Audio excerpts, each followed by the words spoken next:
Assalamualaikum warahmatullahi wabarakatuh. Bagi teman-teman yang baru pertama kali mampir di channel YouTube ini, saya ingin mengucapkan selamat datang dan selamat belajar. Semoga dengan video ini selalu menemui kita bersama dalam keadaan sehat, dimudahkan dalam beraktivitas, dan semoga Allah mengkaruniakan kepada kita semua keberkahan waktu dan ilmu yang bermanfaat. Sebelumnya, mari kita bersyukur kepada Allah Subhanahu wa Ta'ala mengawali playlist yang kelima pada perjumpaan kita di pertemuan hari ini. Untuk pertemuan hari ini, kita akan melanjutkan pembahasan terkait latihan soal tes kemampuan pribadi. Mohon dukungannya juga dari teman-teman semua untuk menekan tombol subscribe, like, dan share apabila video ini bermanfaat bagi teman-teman semua. Dan satu lagi teman-teman, saya ingin mengingatkan kembali kepada teman-teman semua bahwa mari kita saling menghormati dan saling menghargai satu sama lain, karena tujuan kita di sini adalah sama-sama untuk belajar, sama-sama ingin meningkatkan kapasitas dan kemampuan dalam diri kita. Untuk itu, mari kita fokuskan pikiran kita, fokuskan hati kita, dan tepikan hal-hal yang dapat mengganggu konsentrasi kita selama sesi video ini berlangsung. Baik teman-teman, kita langsung saja ke pembahasan soal yang pertama. Anda merupakan seorang staf yang bekerja di kantor Dinas Kependudukan dan Pencatatan Sipil atau Disdukcapil di bagian pelayanan. Pada pagi hari ini, banyak warga yang datang untuk bisa mendapatkan pelayanan sesuai dengan keperluan yang mereka butuhkan. Tiba-tiba datang seorang yang berpenampilan layaknya seperti seorang kepala manajer perkantoran yang ingin segera didahulukan dalam proses pelayanan. Nah teman-teman, untuk nomor yang pertama ini, bagaimanakah respon teman-teman bila diposisikan sebagai seorang staf yang bekerja di kantor Disdukcapil di bagian pelayanan? Nah teman-teman, untuk nomor satu ini, bila teman-teman menghadapi soal seperti ini, ya, saat proses pelayanan, tiba-tiba ada orang yang ingin minta didahulukan atau minta segera dilayani dalam proses pelayanannya, ya. Meskipun dia adalah seorang kepala manajer perkantoran. Jadi, dalam pelayanan publik itu teman-teman, ingat, kita kembali lagi ke tujuan dari pelayanan publik itu sendiri, itu kan adalah kita harus mampu menunjukkan sikap kerahmatamaan dalam bekerja secara efektif, ya, agar kita bisa melayani, memberikan kebutuhan, dan memberikan kepuasan kepada orang lain, namun sesuai dengan tugas dan wewenang yang kita miliki, teman-teman, ya. Jadi di antara 5 opsi jawaban ini, yang memiliki bobot nilai yang tertinggi, ya, atau jawaban yang terbaik, itu terdapat di opsi yang C, teman-teman. Yaitu kita meminta maaf dan meminta orang yang bersangkutan untuk mengantri seperti warga yang lain. Namun, apa yang membedakan antara B dan C, ya? Kalau C ini, teman-teman, dia itu kesannya, ya, atau kosakatanya itu terbilang baik, ya, dibandingkan dengan opsi yang B. Ya, jadi kalau yang B itu kan hanya meminta yang bersangkutan itu untuk mengantri, tetapi yang C ini itu kesannya lebih baik lagi, teman-teman. Kita sebagai petugas staf yang bekerja di kantor tersebut, kita meminta maaf terlebih dahulu dan meminta orang bersangkutan untuk mengantri seperti warga yang lain. Dan satu lagi teman-teman, ingat dalam proses pelayanan publik itu kita tidak boleh mendiskriminasi, teman-teman, ya. Tidak boleh membedakan dalam proses pelayanan itu, baik dari status sosialnya, ya, sukunya, agamanya, ras dan budayanya. Kita harus memperlakukan semua orang itu setara, teman-teman, atau adil, ya, pada saat proses pelayanan. Maka jawaban yang paling tepat di antara 5 opsi jawaban tersebut adalah yang C. Nomor 2, fenomena tukar uang baru menjelang Lebaran sudah menjadi tradisi bagi warga Indonesia pada momen Lebaran. Arini adalah petugas di bagian pelayanan. Pagi ini, Arini sedang melayani banyak warga yang ingin menukarkan uang untuk diberikan kepada anak-anak, sanak keluarga, dan tetangga saat Lebaran secara tidak langsung ikut menyemarakkan suasana perayaan dan berbagi kebahagiaan kepada orang terdekat. Namun, antrian pagi ini cukup panjang sehingga banyak yang antri dengan berdiri. Kemudian, ada seorang ibu hamil juga ikut mengantri dengan berdiri. Karena terlalu lama dan antrian panjang, ibu hamil tersebut meminta untuk dilayani terlebih dahulu. Maka sikap Arini sebagai petugas yang bekerja di bagian pelayanan tersebut bagaimana? Ya, apakah Arini itu harus mengabaikannya karena ibu hamil tersebut seharusnya memahami dari aturan yang telah ditetapkan? Apakah yang B langsung melayani ibu hamil tersebut tanpa melihat nomor antriannya? Apakah yang C memberikan pengertian kepada warga yang sedang mengantri, kemudian melayani ibu hamil tersebut? D. Minta maaf dan meminta ibu hamil untuk tetap antri berdasarkan nomor antrian yang telah diberikan. E. Melayani ibu hamil tersebut, kemudian memberikan pengertian kepada warga yang sedang mengantri.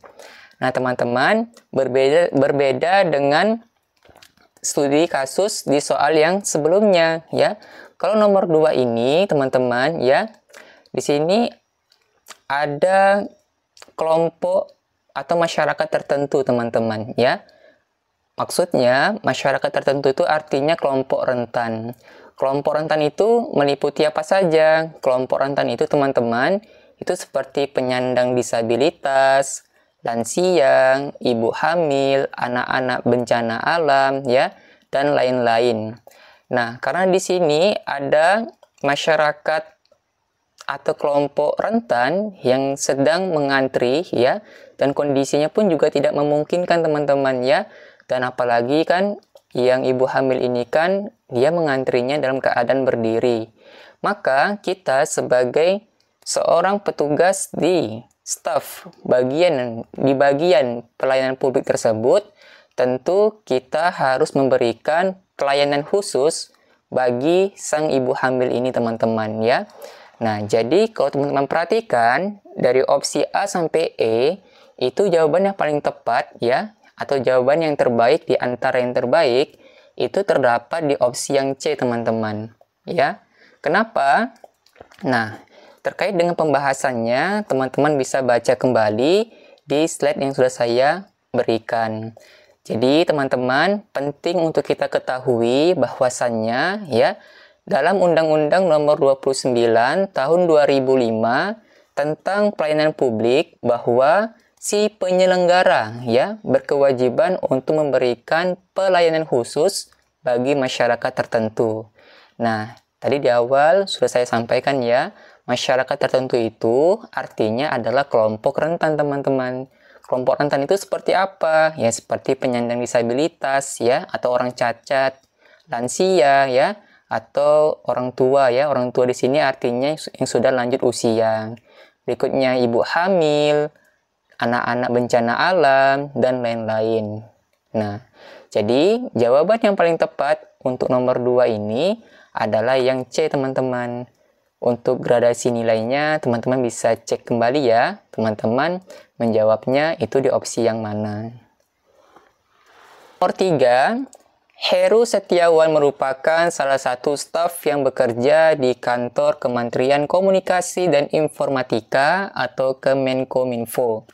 Heru Setiawan mengetahui dengan percepatan information teknologi di era digitalisasi saat ini banyak terjadi penyimpangan-penyimpangan sosial di masyarakat, khususnya daruratnya aksi judi online.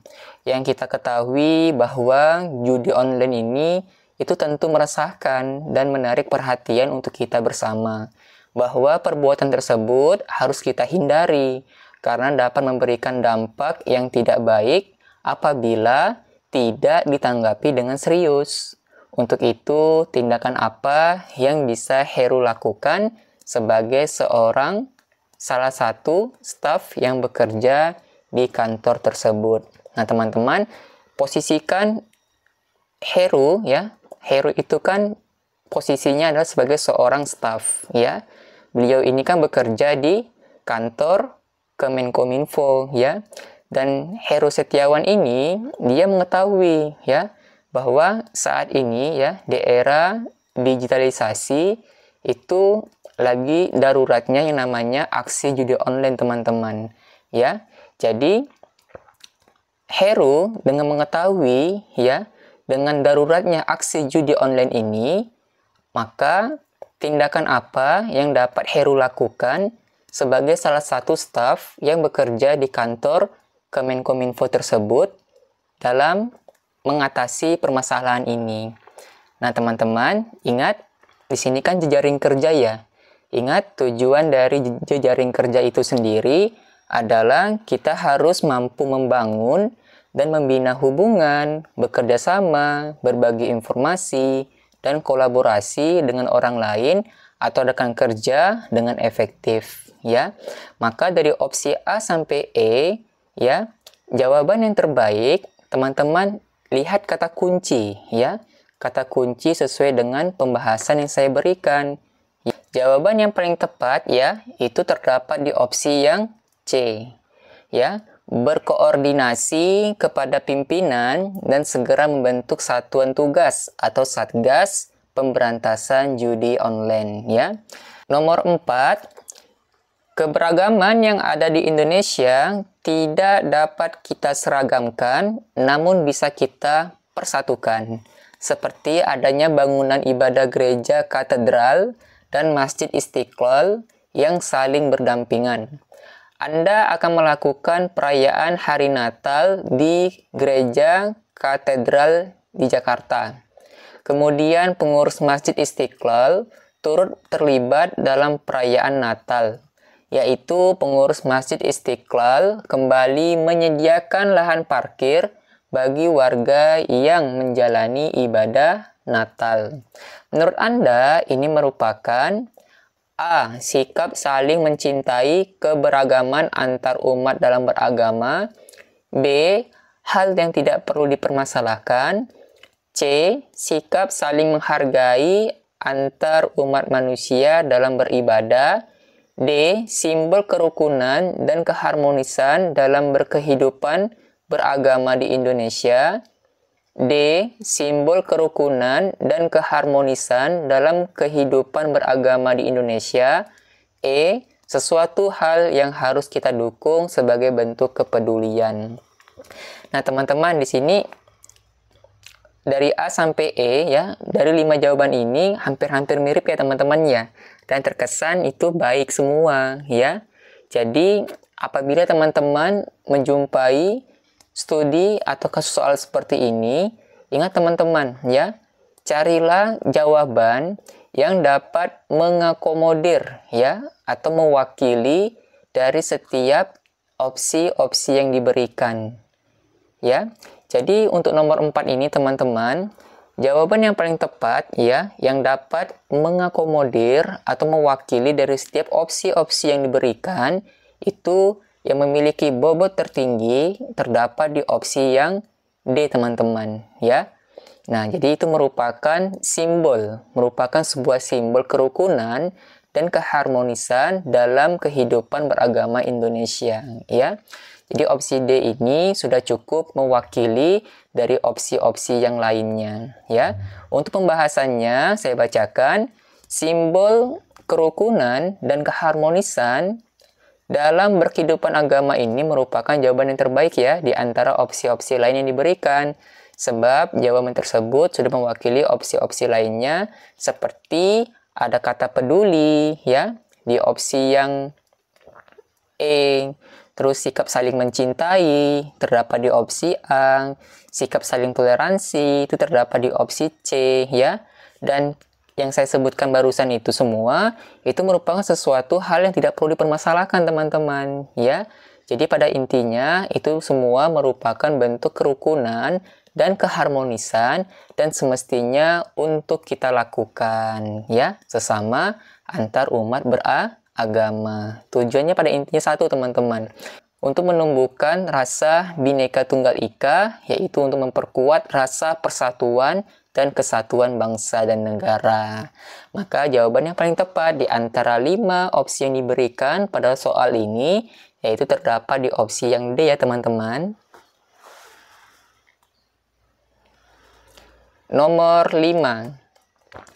Akhir semester ini, sekolah akan berencana melaksanakan studi tour ya, dengan mengunjungi museum-museum bersejarah selama 2 hari. Anda memiliki teman-teman yang memiliki karakter berbeda-beda.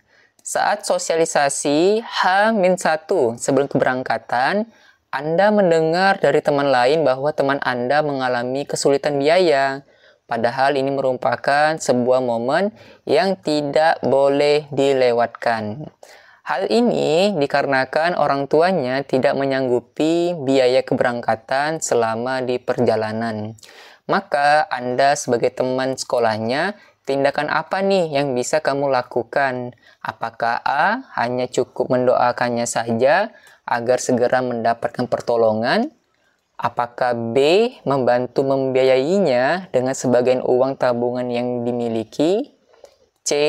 mengkoordinir teman-teman sekolah untuk mengumpulkan dana guna membantu biaya keberangkatannya? D. berempati dan berusaha untuk menghiburnya. E. memintanya untuk mengikuti studi tour di tahun yang akan mendatang saja.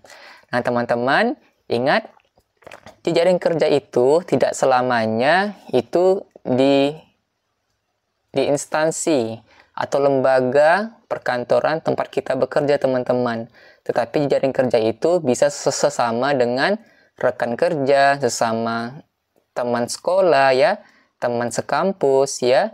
Pada intinya, tujuan jejaring kerja itu kan adalah, ingat, kita harus mampu membangun dan membina hubungan ya, bekerja sama, berbagi informasi dan kolaborasi tuh dengan orang lain ya, atau rekan kerja secara efektif ya.